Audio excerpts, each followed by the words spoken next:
So my name is Josh Phillips. I have a surprise guest who did not show up in the schedule. His name is Michael Donnelly. I'll let him, introduce himself in a little bit. I don't know what it is, but generally I always get the last slot at the conferences I speak at, and so hopefully I don't, tell everybody, too much of a tiring lullaby. Yeah, okay. I mean, there is somebody after us, and I feel really bad for him, but, what are you going to do? So, let me see if I can change. Okay, there we go. And, okay, that's the right slide. Stuff's not working for me. I've heard that that all the presenters have been having really bad luck today, like no demos are working and, stuff like that. So, hopefully, hopefully ours will go better.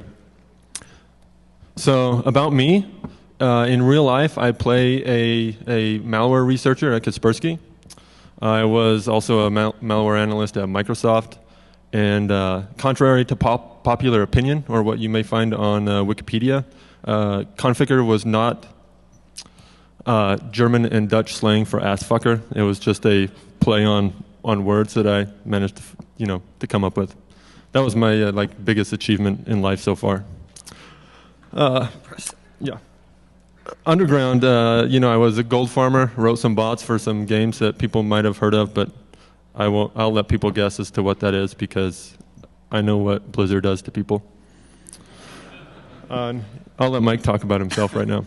All right, I'm Mike Donnelly, otherwise known as Mercury.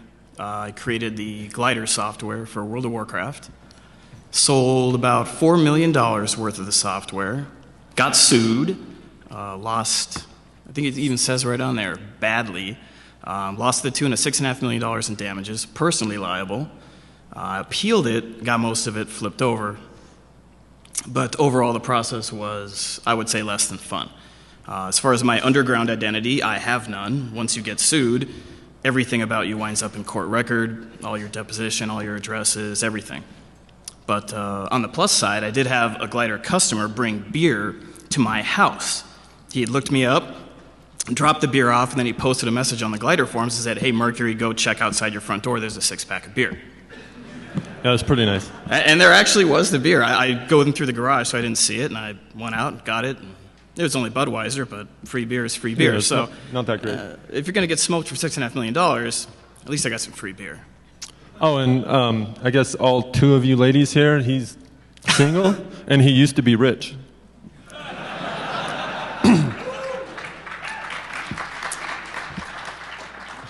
Yeah, okay, go ahead, I am married, but yeah, so I'm not so lucky.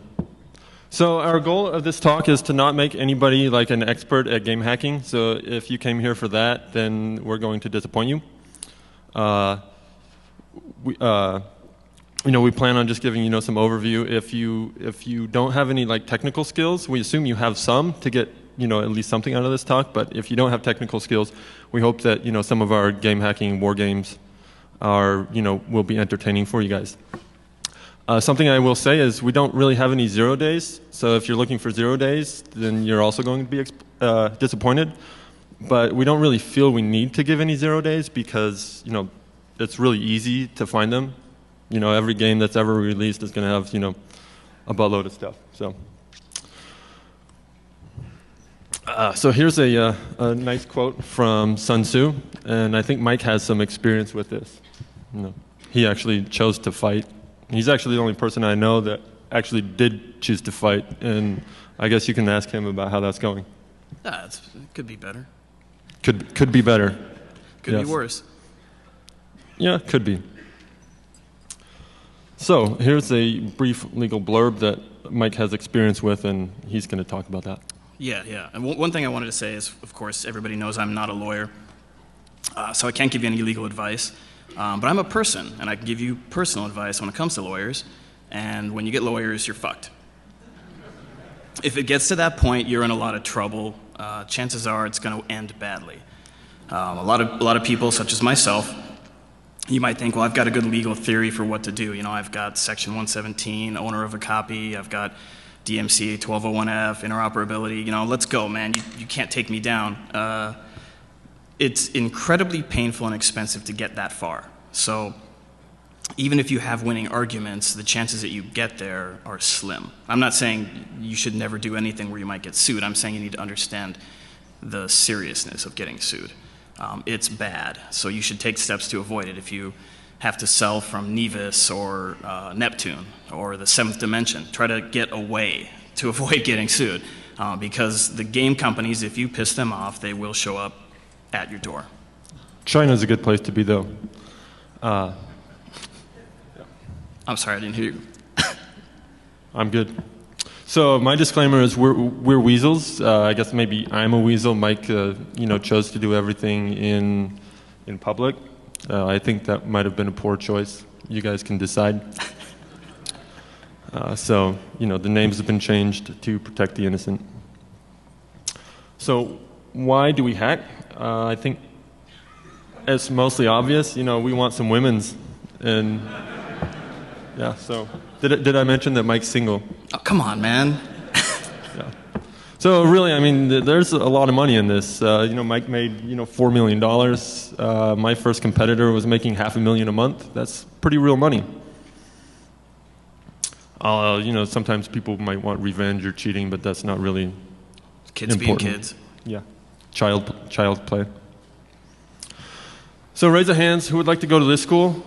I mean, I really wish that this was, offered in my college, but it really wasn't. So we're going to get through some tools of the trade. If you don't know any of these, maybe you should start looking at them. So IDA, I think most reverse engineers can't live without it. It should be pretty obvious what you do with that. You disassemble some code. OllyDbg. Let me go back. Ollie debugger. If you don't know what a debugger is, then you probably shouldn't be here really either. You need a memory, something to search memory. Most people use something like ArtMoney or T-Search, something like that. They're pretty popular. 010 editor. If you are doing anything with file formats, this is like God mode. I think that anybody doing it without 010 editor is, failing. It also helps with like packet captures if you want to, see what the structure of a packet is. And something that's very important are your custom tools. And once you get serious about game hacking, if you don't have your own scripts for IDA to do all these sorts of magical things, then you are wasting your time. Yeah, I was going to say one thing I wanted to add is these are the tools that you're looking at if you're doing something professional. If you're going to build a big piece of software and sell it or run it or take this on as a business, you can do a lot with nothing. You can duplicate items, you can find bugs in games just by being clever and tinkering. So this is what, I don't know, pro grade or what you would use to make money. But part of the panel is hacking for fun, so I'm not going to completely focus on profit. Yeah, there's nothing worse than coding up a bot with a bunch of hard-coded offsets, and then the game releases an update, and your stuff doesn't work again, and then you have to start from pretty much ground zero. That's where your tools come in. So I've got a bit of classification. Basically, like there's like cheats, bots. I'm not going to go into really detail about the stuff. I'll talk more detail at it when the stuff comes up later on. There's some really, I guess, motivated individuals have written, custom clients. One of my competitors in China wrote a custom client for World of Warcraft and pretty much destroyed us. They could run hundreds of clients per computer, and it's really hard to compete with that when you can run like 3 or 4. What about there's one custom client that in particular is funny. Just by raising hands, how many people here have played the game Hellgate London? Okay, how many people that have played it were playing it 6 months later? One? Okay. I feel sorry for the people who played it. Well, the reason I mention that is I know a guy that works with World of Warcraft, German guy, and he got the Hellgate London beta and he thought it was awesome.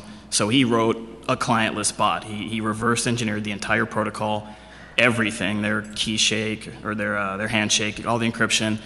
He had it ready for game at launch time, and then thousands of hours. Yeah, gone. He's like, man, this is going to be the next WoW. This is going to be the next WoW, yeah.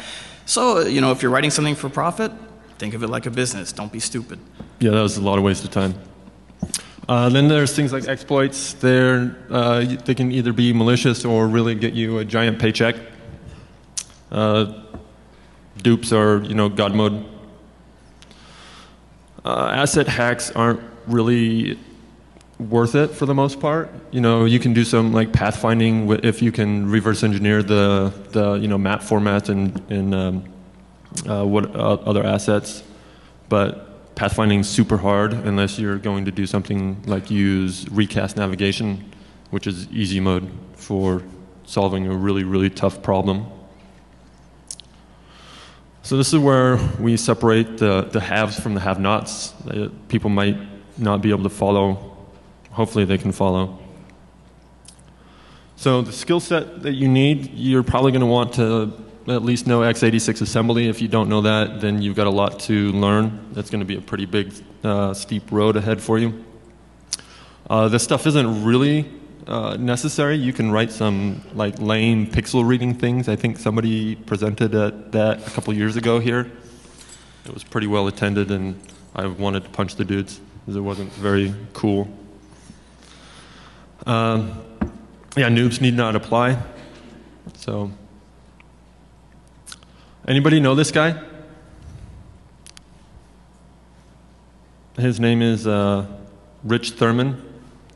He was, I think, one of the first guys who actually came public as a gold farmer. This picture is from an IEEE article that they wrote about him. And around 2000, 2001, he made over $100,000. That's what he admits. I think he made a little bit more than that, just doing some hacks for Ultima Online. Basically, his tips were play with memory editing, locate key data structures, and profit. I guess it's up to you. You forgot the question marks in there, yeah. Yeah. So memory searching is an arcane art, but it's a skill that you definitely need. If you cannot master memory searching for finding things like hit points, etc., it's going to be really difficult to do some static analysis and find these things. So I mentioned some games here. I'm sure everybody is familiar with World of Warcraft. Anybody not? Okay. I think everybody is. So they're one of the first games to actually use a commodity script engine. Most games make the mistake of rolling their own, but they chose Lua. And one of the side effects of Lua is you have this string embedded in your binary that tells you the name of the function. So if you ever are reverse engineering code and you want to know, hey, how do I cast a spell in World of Warcraft? Well, you open up IDA and look for the string like cast spell, and it will pretty much instantly take you to where the code is that casts spells. So I'm going to go through I was going to add one more thing on the Lua thing is that makes reverse engineering the game incredibly easy. What you can do is you can create a Lua script to do what you want, as a test harness, to show the spell ID that a unit is casting, make sure it works, and then you can just load up the game, drop your breakpoint right where the Lua is, hit your test code, step right through it. It's just right there on a platter. Yeah, script engines can make things definitely easy mode, reverse engineering. There's really no technical challenge there. So brief history. I'm going to go through some of these things pretty quick. So Ultima Online was probably the first major MMO. I think they had around 225,000 users at peak, which is, I guess, pretty chump change compared to World of Warcraft and I guess even some of the Facebook apps that have like 30 million people. Anybody play like Farmville? No? Okay. Good. I don't believe you guys. So Ultima Online, like hackers had a heyday. I mean, dupes, the cheats, people see invisible people, walk through walls, etc. World of Warcraft, I think, definitely deserves a mention here as, it was the first, like, super big one that had millions of people. It's not so big compared to some other ones anymore, but it's still pretty big. Chinese games are massive compared to WoW, if anybody knows. Yeah, you gotta do is know Chinese, you're good to go. Yeah. So the thing about Blizzard, though, is they do more than send just cease and desists. Mike can attest to that. Most other places just sent cease and desists. Right, right. Actually, Blizzard doesn't. Well, sometimes they don't send a C&D at all. They just show up. Like, Yeah, we're a lawyer. Here's a draft complaint. Sign this paper and cut off your thumb, or we're filing this. That's how they work. But World of Warcraft is a big game. There's so much money there that even if you're only getting 1% market penetration, it's worth the risk, because it is a risk. But if you're going to take a risk, it's got to be for a big enough game where you have some kind of profit base. I'd like to add, sometimes Blizzard will show up on your doorstep, and if you don't happen to have a brother who's in the Polish mafia to chase them out with a baseball bat, then you're going to end up like Mike. That really happened, by the way. It did really happen. Yes. So, also a little bit, Mike, even if your game is really small, you can still make a couple of grand a month, which for a lot of people is worth it, especially Eastern Europe, South America. A couple grand a month is still living like a king. Oh yeah, absolutely. If you just get into it to make $1,000 a month, that's where I started, and I thought, hey, this is a mortgage. And yeah, definitely. Car payment. Depends on the car. Yeah. So I mentioned Eve, Darkfall. So Eve was, I think, the first game to. Sorry about the slides. The first game to actually use a commodity script engine. I think they were out before World of Warcraft. The decompiled source of Eve was released. I mentioned Darkfall because it's pretty massive, 500,000 lines of code. Age of Conan, I think it was a big flop. I think a lot of people were excited about it, but the interesting thing here is they left a lot of debug strings. So I wrote a script that would search IDA for something like class name, : method name, and then I would have my IDA script rename all of the functions in my IDB with this string. So that made it also pretty easy mode. Then you have something like Ion, who tries to step up the barrier to entry for game hacking, but they failed pretty miserably. So GameGuard is actually a pretty formidable foe. So is Tomita. But if you don't use any of the advanced features of either of these things, then it's actually still pretty easy to bypass them. With Ion, you could just patch out a call and make it return 1, and then you defeated their patch guard. Or not their patch guard, their game guard, sorry. So this is some brief overview of like the types of hacks or exploits that have been in games that have been released. Vanguard pretty much sucked. I think Microsoft wasted $50 million on that pile of crap. And I guess that's why they've canceled like 3 more MMOs. They're probably afraid. So it's like superpowers. Speed hacks have been around in every game imaginable. They're still available if you know how to do them in World of Warcraft, for example. For anybody who's interested, I'll be in the QA room. 2D games like UO or Ultima Online have solved this, but 3D games, it's really CPU intensive to track the movement of like 20, 30,000 people. So they still really haven't done that great of a job. Yeah, they just trust the client. We all know how smart that is. Yeah, we should. Anyways, if anybody here trusts the client, then you should probably leave. So dupes are like what the Federal Reserve does when they go to the Treasury. They're like, hey, can you print me $1 million billion? I promise we'll have the American people pay it back. But yeah, that's really how you get rich. I've got a friend who did some hacks and was making close to $1 million a month. He at one point had 2 Lambos, twin turbo Gallardo, and a Murcielago, and now he's stuck with just a lime green Gallardo. I mean, I feel sorry for him. Hey, one thing on dupes before you go is this is a good display of just some of the tinkering. Like figuring out how to duplicate an object is very much a non-technical thing. It really comes down to finding like an edge condition that the game developers didn't think of. That's how historically they've all been done. So it's not some guy writing a clever piece of code. It's somebody doing something weird. Like maybe you're in World of Warcraft and you're crafting an item, and while you're casting the craft, you trade one of the ingredients, and another player summons you. All these weird conditions that the developer may not have thought of. that's typically how you wind up with a dupe, where you do something that they didn't think of, or you can crash like a world server. So I could give Josh my sword of epic ass pounding, and then I crash the game server, so my character never got saved, and then when I log back in, I still have it. But the point is that this is really just tinkering, which all you guys know how to do, whether you're pro reversers or not. It's really just tinkering and thinking outside the box. When you see the game, you see it zone or you see a pause, and you think, well, what if I'm in the middle of doing something at that time? The more mature games, they're harder to find, but it really just does come down to tinkering.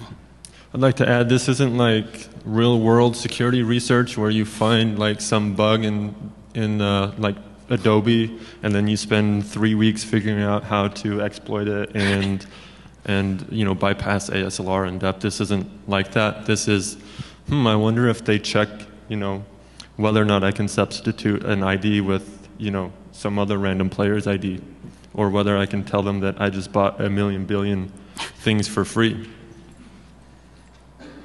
Yeah, so just a bunch of tinkering. So I'm going to talk about some, I guess, more detailed methods of hacking. So like what you would try to do to, say, write a teleport, etc. I'll go over these things in the next few slides. So basically, for a teleport hack, you look for the player's position in memory, and then you use your memory editor and change that value. And if you're lucky, then you teleport. It's really complex. Yeah, not really. Or you get banned, yeah. Yeah, or you get banned or disconnected, yeah. That's in an old game when they've realized that, oh, hey, wait, people are going to do that? It's actually really surprising at how naive a lot of game developers are. They generally don't have any clue about how to write, a game that's hard to hack.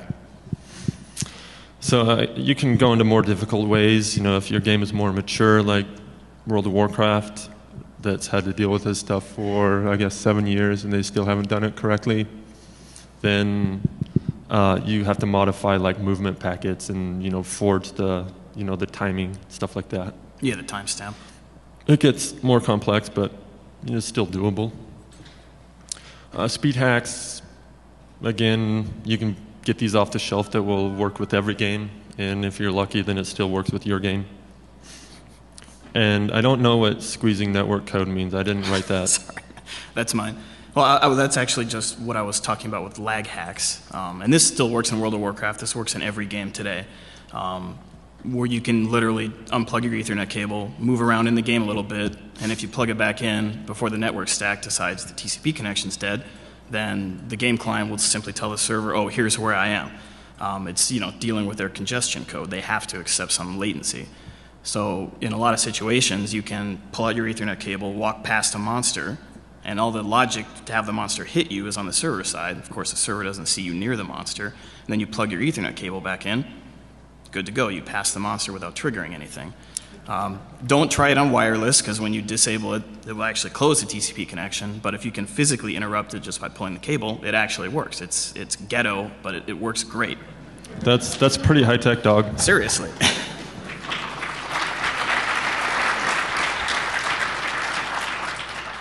Dude, that's kind of lame. I think you're going to mention this, but that was used to get a lot of chests in various dungeons. In World of Warcraft, there are the 5-man dungeons, and you could kind of eke your way along deep into a dungeon just by lag hacking past the monsters to get to a chest. And then you just loot the chest and exit instance and money. You're elite, dude. And that's why there are no more chests in instances anymore. Yeah. I know who's responsible for that. So dupes, anybody don't know what a dupe is? Basically, you duplicate something and you get a million billion of it, or something like that.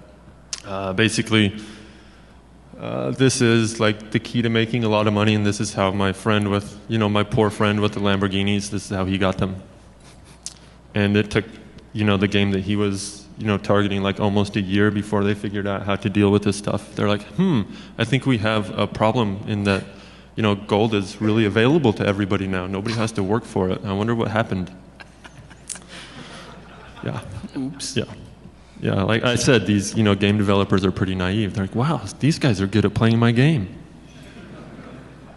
So a lot of games have like multiple servers and things like that. So you just try to do things back and forth, and hope that if you do it fast enough, maybe sometimes the server will lose track of your items and they magically start filling up in your backpack. Or like in a game where if you can die and like your items go on your corpse, you have your friend go loot your corpse before his character is saved, and then magically when you guys both log in and server up, you each have your items. These are pretty basic, like we said, tinkering. Sometimes there's no skill involved, or maybe just really a lot of creativity. You don't necessarily have to be a god reverse engineer, but it definitely helps. Integer overflow and underflow things are also really awesome. You can get from like 0 to unsigned int max pretty easily, and that's a pretty big number. Yeah, and that just comes down to tinkering too, where you might take your armor on and off and notice that one of your stats isn't going back the way it should. And these things happen in World of Warcraft. We'd have a guy sitting in Orgrimmar taking his helmet on and off 100 times, and then all of a sudden he's got 2 to the 32nd -1 strength. Yeah. And they really did happen. Or maybe he just used like a memory editor and took a screenshot. You're right, yeah. And tried to sell his account, but yeah. My favorite is like GM mode. Company will ship their game out with the ability to reverse engineer and flip a bit, and now you're like a GM. You can teleport to people. You can kill things.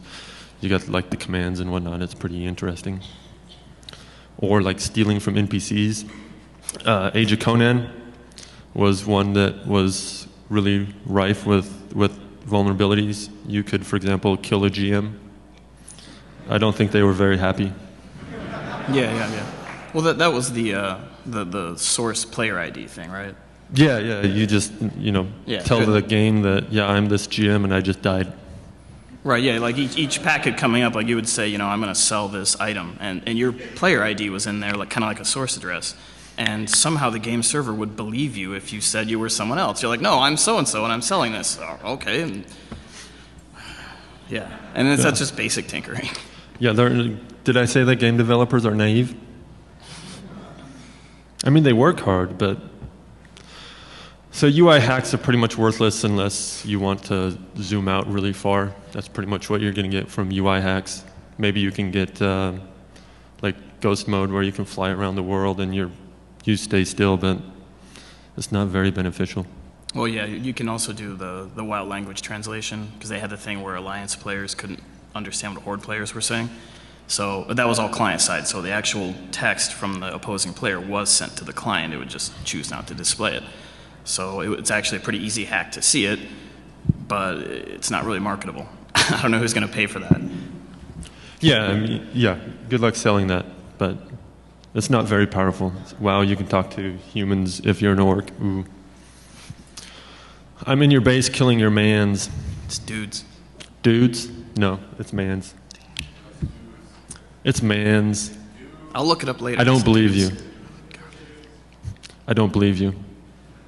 I really don't care. I don't, So this is, I guess I'm going to tell you exactly how to write a teleport hack. So, okay, I didn't hear you, whoever that was. So the easy way to do a teleport hack is you're going to have to like find the player position in memory, use write process memory to overwrite that, and then you'll teleport. I pretty much said that again, so this is kind of repeat. You can also, if you know like in the code where it's responsible for updating your player's location, you can call that directly with some functions. Is there teleport spell? Maybe there's a Lua function called cast spell, and it takes some parameters like the location you want to teleport to, and the server doesn't verify that you are a mage and you're a warrior and you just cast a spell. All right, that's basic tinkering. It's not going to work today, but that kind of stuff is out there, and poking and prodding at it is actually pretty fun to find. Yes, it definitely worked in some games. The hard way is when you actually have to get down to forging movement packets, and this takes, you have to do some math and figure out how they're sending the updates. You have to reverse engineer the structures for their movement packets and maybe adjust the timestamp and so that you can teleport or run faster. Logic attack. This is what we were talking about in Conan thing, yeah. In Age of Conan. You could give fall damage to anything in the game, and that's how you killed a GM. You told him that he just had 1 million fall damage, and he would die. That was funny. So this could also be used maliciously in Age of Conan in that you could force somebody else to trade with you, and they wouldn't really know that they just traded with you. But you could also force an NPC to trade with you, so it was still useful and not mean. So I don't feel bad stealing from computer characters. I don't think any of you guys should either. They're just digital tears. They're fine. Yeah. They're okay.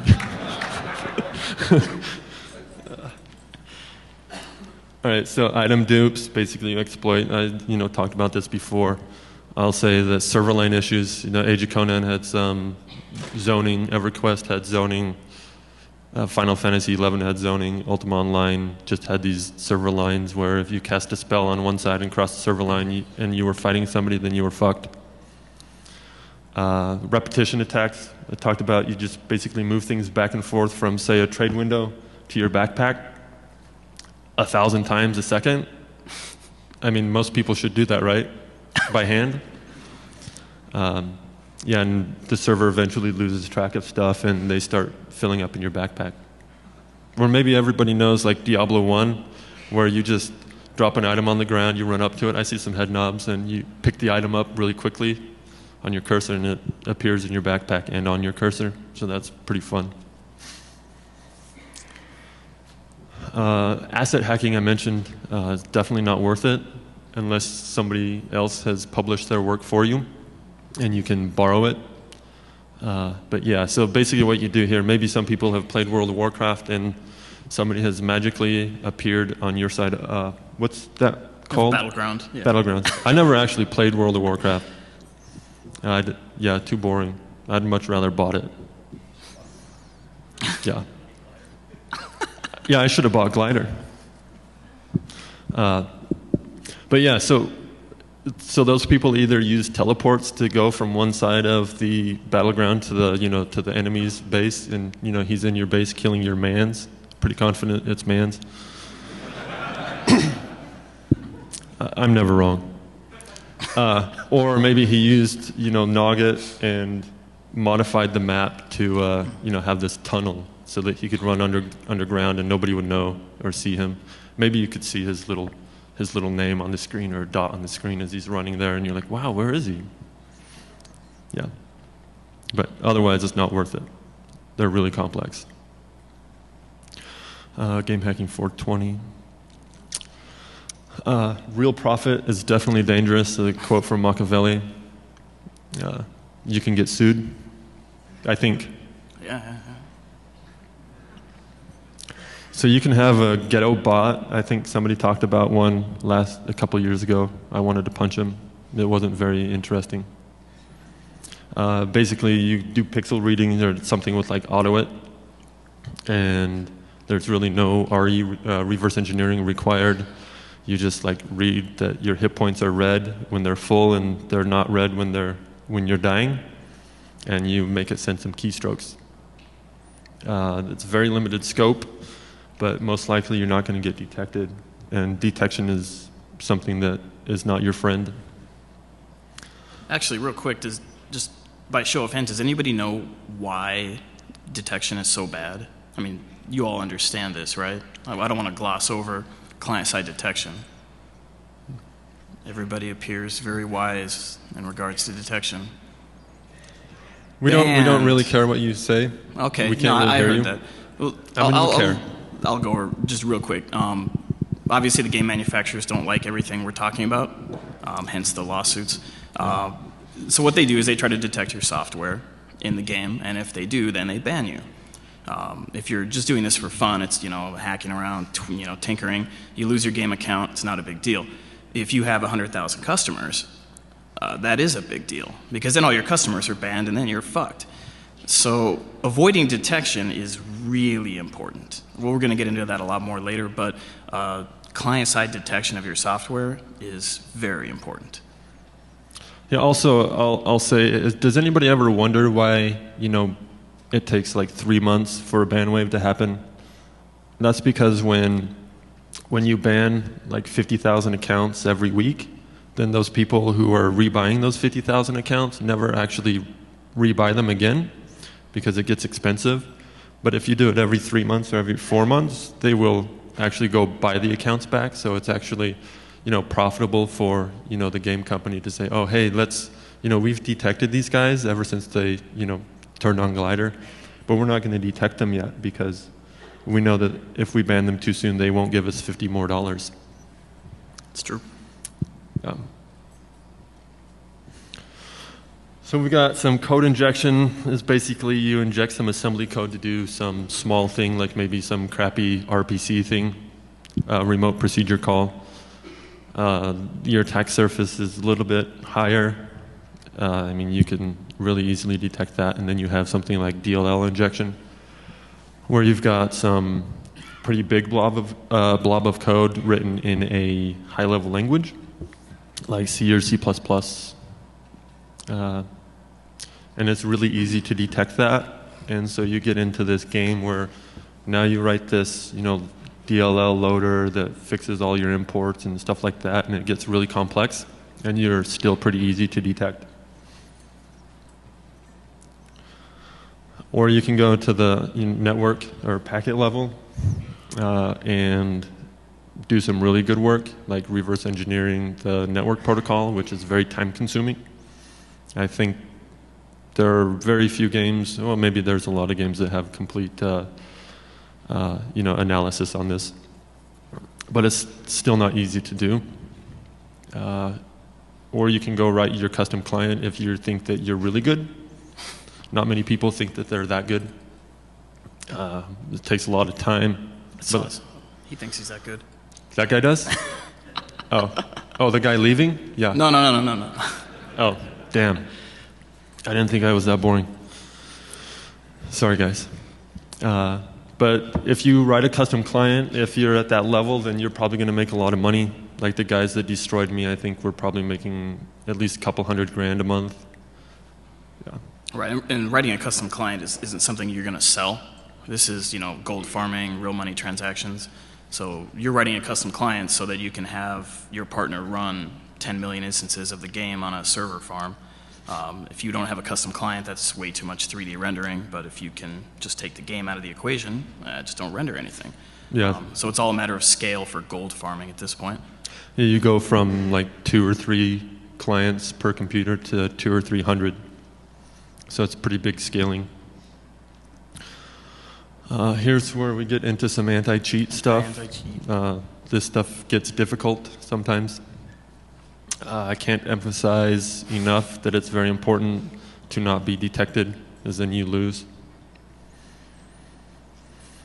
All right, yeah. What I want to talk about on this is not so much the technical aspects of detection, but how you approach this strategically. This isn't in the book on MMO hacking. I think there's a book. There is a book, one of right? my friends wrote it. Yeah, I think it was written by the guy that was eliminated by Warden first. Something like that. So this isn't in the book. But strategically, what you're looking at is you have 2 main things to worry about with your software. You have the attack surface, which is how hard your software is to detect. And that's going to work in a couple ways because it also is going to make detection code bigger. Secondarily, you have what I'm just calling intelligence, which is how much of what they're doing that you know. How good is your understanding of their detection code? Because it's very important. If you don't know what they're doing, if you don't know how any of it works, how are you going to keep from being detected? And they work together such that if your attack surface is very big, it's going to be really hard to tell what they're doing because the effort that they have to take is so minimal. If they can write 1 line of code to detect your bot, you're never going to find it when they do. I don't show that code yet. All right. Sorry. I'm real close, though. The only other thing with attack surface is that, of course, that's a constraint on your features. So when you think of something really cool, like I'm going to have my bot, react within 2 milliseconds every time a monster does something, you might be setting yourself up for some detection. So that's a decision you have to make when you're choosing your features and handling what your customers are asking for is, do I want to risk increasing my attack surface by adding this? Not yet, not yet. So before the next slide, I want to talk about something that happened with me and another software developer with World of Warcraft.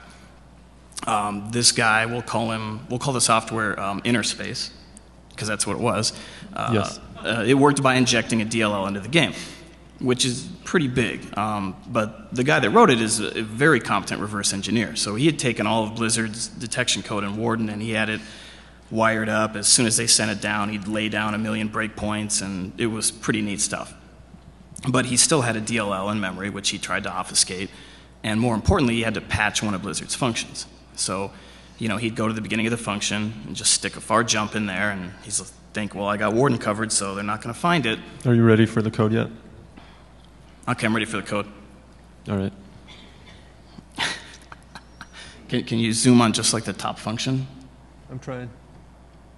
There we go. Yeah. Oop. Oh, you had it pretty. No. Oh, yeah. Wow. Thanks, Josh. Wow, dude. Look, we all have that fixation, right? I think some of us do. All right, so this is an example. This is a piece of code that would be inside the game. This is not actually from World of Warcraft because... He's being sued by Blizzard. Right, I don't think it would be a good idea to post that. And, I would just be posting a dead listing from IDA, and that's not fun to look at. So we're looking at a piece of code here that the game uses to request, say, your buddies list. And as you can see, it has a parameter, optional parameter we never used before. And it takes like a packet number, the command number, BOOB. Hey, what are you going to do? Sticks that optional parameter in there, sends it up to the server. Pretty simple stuff. So the way that code used to get called, scroll it down a little bit to the 2-line comment. As you can see where it says old code, ask for buddies list, just passing 0 for the optional parameter we never used before. So one day Blizzard says, you know what, we're going to get this guy, we're going to find his patched function, and they changed that call to the little sample code there. Well, this is, again, slightly paraphrased. They, load up a register and then do some math on it so that IDA won't see another reference to that function. Then they reach into the function that's being patched, pull the first byte of their own code, and send that as the optional parameter we never used before. So what this is doing is just sending up 1 byte of their own code every time they make that request. And of course, on the server side, they just comb through it, find the E9, gone. What's interesting is in the software here, you don't see anything like an if this guy is a bot, then tell the server. You just see, we'll just grab this byte and send it up. And it's a tiny piece of code, and it doesn't even change the underlying network code. There's no new parameter, there's no new nothing else. The only way you would find this is if you were somehow watching that data going out and say, oh, well, it used to always be 0, now it's E9, that can't be good, that's a far jump. So when they did this, he lost all his customers. They waited a few weeks, banned them all. And yeah, I don't know for sure because Lax hated me, but I'm pretty confident he lost a pretty hefty chunk of change. Well, yeah, I don't know how he did business-wise. Hopefully he did okay. But they did this. They just hammered him again and again with this. And I found this way after the fact. And as far as I can tell, he never found it. But it's a good explanation of how much your attack surface matters. I mean, patching one function turned into this. All right, now I'm ready for the next slide. That's it for the code. The point is that if you think you know where all the detection code is, there's always a chance it's not where you think it is. And in the case with Blizzard, they had never put detection code outside of Warden. They kept everything in this nice bucket, hide from me in Warden, and then they wised up and said, we'll just stick a little, little tiny code here, pow. So it's incredibly important, A, to stay hard to detect, because if they had to make a new kernel call or something to detect him, maybe he's running a private API monitor, not that I ever did that, and he would see a new kernel call. But because they can just get him with one move, poof. So it's really important to stay small, and it's really important to keep an eye on what they're doing. Building tools to monitor their systems, building tools to monitor what the data stream's supposed to look like, and then if it smells funny, maybe you have a problem. With Glider, we actually had tools that would page us. So I would, if Warden updated and that, it didn't look good, it would actually page me. So, Warden's supposed to have 8 entry points. Oh, now it's got 9 in the V table. It would page me, and I'd run down to the office and freak out. When he's wasted. Right. Yeah. Well, I can always just turn off Glider. Well, I'm too drunk to fix it. Glider's off for a while. So there's always a way out. But it does come down to you can't be lazy. Again, I'm talking from the profit angle, not the fun angle. It's a lot of work, but it pays off. Yeah. I think we've both had a couple of all-nighters, 36-hour shifts trying to find out what they're doing. Oh yeah, there's the Rickroll too, but I'll save that. Oh yeah, definitely. You gotta tell them about the Rickroll. Yeah, you can do it now. All right, we'll try not to bore you guys too much. At one point, Blizzard updated Warden, and they added a new scan. And the way the scan worked is it would take an encrypted string inside Warden, get a key from the server, it would decrypt the string, and then it would call get proc address on kernel 32. If I'm losing you, don't worry, it gets funny. And they would take whatever that string was, and if it resolved to a function, that get proc adder liked, they would just call it with no parameters. So I was looking at this code, and the game is down for a patch, so I don't have the key to see what it's going to decrypt to. And I'm looking at it, and I'm like, well, what are they going to do? They're just going to call one kernel call, something in kernel 32, with no parameters. What's the point? And of course, if the get proc adder fails, then it just does nothing. So I sat there looking at it for hours, and I was talking to the Hellgate London smart guy, and we couldn't figure it out. So I'm like, well, let's just bring it up. So we bring it up, stick some breakpoints in, and they send the key down right away. I'm like, oh, here's the key. Let's see what the string is. So you see it, it decrypts it, and it's a URL. And I'm like, what? It's a YouTube URL. All right. So they pass the YouTube URL to get proc adder.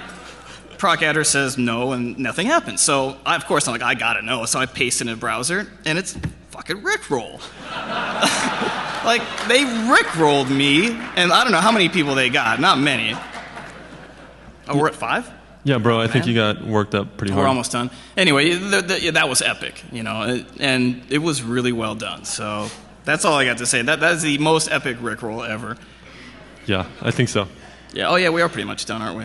I don't know if we're gonna make it through in 5 minutes though, but we'll try. So I'll go quick. So there are some client-side things that can be pretty powerful. They can use packers like Thamina, I won't say that word. Obfuscation. Thank you very much. Dudes. Yeah. The biggest thing that you have to worry about if you're really professional in this is server-side data mining.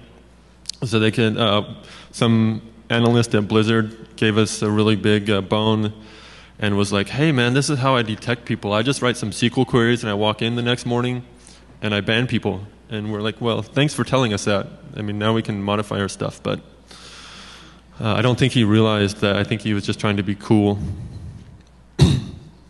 So you have things that are both client and server side, and basically what these things are like command and control things that botnets use. You send your game client, in this case 10 million World of Warcraft customers, this blob of code that they're going to execute and trust on their machine. Oh yeah, this is like a botnet and malware to detect a bot.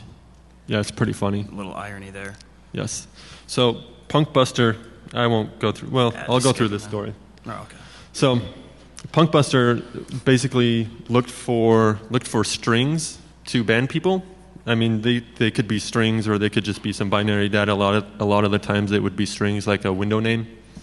And this group discovered that. And they're like, hey, I don't like this clan that always beats me. And so what I'm going to do is I'm going to go into their IRC channel and I'm going to send some strings to all of their members. And then I'm going to go back in game and watch them all get banned for cheating. It worked, yeah. Of course, Punkbuster was like, no, that's not how it works. But it really worked that way. Yeah. Yeah, just skip to the D3. All right. Well, this is where you get into money. If you're not an expert by now, I hope you guys are all experts.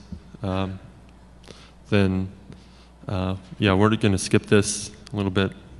We've got 2 minutes, I think. Yeah, there's one thing that came under development before Yeah, Oh, yeah. this one. This was released last week. This is Diablo 3. This is the Diablo 3 auction house. How many of you guys have seen this news about the RMT?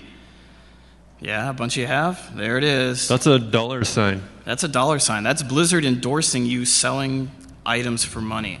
So you can wire up like a third-party payment system to your Blizzard Battle.net account, and you can sell that sort of epic ass pounding that you made for real money. Or you can buy gold. You can sell gold.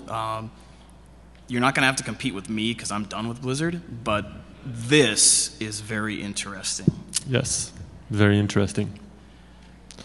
So we'd like to thank all of our friends in Poland, Germany, New Zealand, and Australia. They couldn't be here. It's really expensive for them to all fly. They'd probably get arrested anyway. Yeah. So we've got, I guess, time for some questions, maybe?